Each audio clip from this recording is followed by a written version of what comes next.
നീലരാവിലിന്നു നിന്റെ താരഹാരമിളകി സോമബിംബകാന്തി ഇന്നു ശീതളാംഗമേകി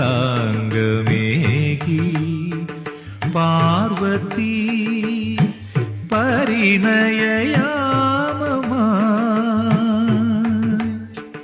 ആതിരേ ദേവാംഗനേ